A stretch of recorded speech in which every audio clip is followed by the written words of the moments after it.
मायबाप आंबेडकर, बहुजनांचे कैवारी बाळासाहेब आंबेडकर, जे सदैव समाजासाठी धावून येणार. सोमनाथ सूर्यवंशी प्रकरण औरंगाबाद उच्च न्यायालयात आज कोर्टात सुनावणी झाली. प्रकाश आंबेडकरांचा युक्तिवाद, त्यामध्ये कायद्यात तरतूद करण्याची मागणी करण्यात आली.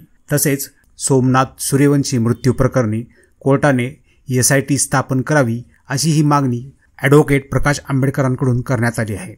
ज्यामुळे भविष्यात हा कायदा जर पूर्ण झाला तर देशभरातील न्यायालयीन कोठडीत मृत्यू झालेल्या प्रकरणात हा कायदा लागू होईल, असा हा ऐतिहासिक युक्तिवाद प्रकाश आंबेडकरांकडून करण्यात आला. सुनावणीनंतर ते काय म्हणतात?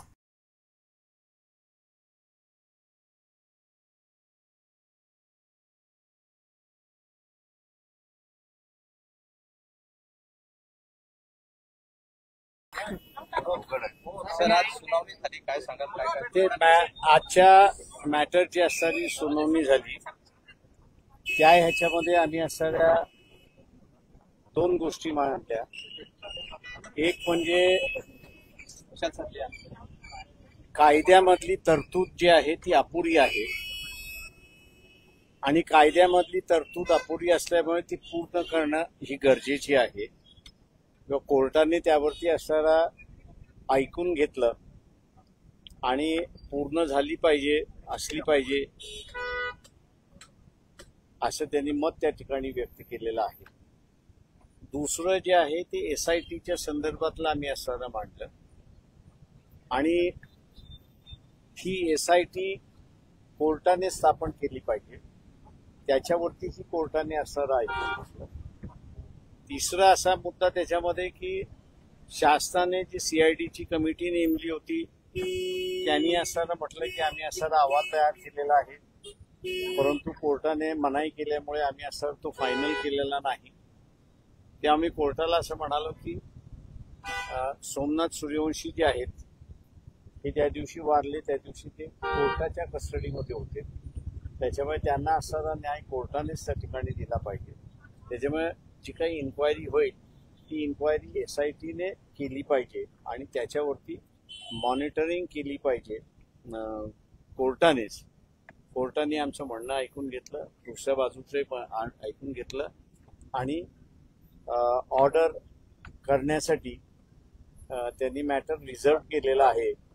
त्या लवकरात लवकर ऑर्डर येईल असं मी त्या ठिकाणी मानतोय. म्हणजे एक SITच्या संदर्भात ही ऑर्डर येईल आणि दुसरं नियमावली, म्हणजे कायद्यामध्ये जी तरतूद कमी आहे ती भरून काढणारी नियमावली कोर्टामार्फत करायची की न करायची याच्या संदर्भातला निर्णय. पण आता SIT आता कधीपासून कोर्टाच्या मार्गदर्शनाखाली काम करत नाही, अजून नाही. जोपर्यंत नियमावली होत नाही तोपर्यंत पुढची कारवाई नाही. तेव्हा आता या दोन मुद्द्यांवरचा सुप्रीम हायकोर्टाचा निर्णय आला की मग ह्या दोन्ही गोष्टी सुरुवात होतील असं मी त्या ठिकाणी मानतोय. मान्य केला तर मान्य तपास नाही सुरुवात आहे. याचं कारण की कोर्टाच्या अखत्यारामध्ये असल्यामुळे आम्ही म्हटलंय की पोलिसाला चौकशी करण्याचा अधिकार नाही. त्याच्यावरती गंभीर कोर्ट होतं आणि निर्णयामध्ये आपण याचा विचार करू असं त्यांनी त्या ठिकाणी म्हटलेलं आहे. नाही, एक असं आहे की आर्टिकल सेक्शन 196 BBNS याच्यामध्ये कस्टोडियल डेथ झाला तर मॅजिस्ट्रेटने इन्क्वायरी करावी इथपर्यंत तरतूद आहे. पण मॅजिस्ट्रेटने इन्क्वायरी केल्यानंतर त्याचं पुढे काय याच्या संदर्भातला कायदा सायलंट आहे. तो सायलंट कायदा ऍक्टिव्ह करण्याच्या दृष्टिकोनातून आम्ही कोर्टाला असं म्हणालो की तुम्ही नियमावली तयार करा आणि ही नियमावली तयार करायला कोर्टाला अधिकार आहे. तेव्हा या सगळ्या मुद्द्यांवरती मला वाटतं जजमेंटमध्ये चर्चा होईल आणि पॉझिटिव्ह निर्णय येईल असं आम्ही त्या ठिकाणी मानतोय. हिअरिंग संपली, क्लोज फॉर ऑर्डर झाली.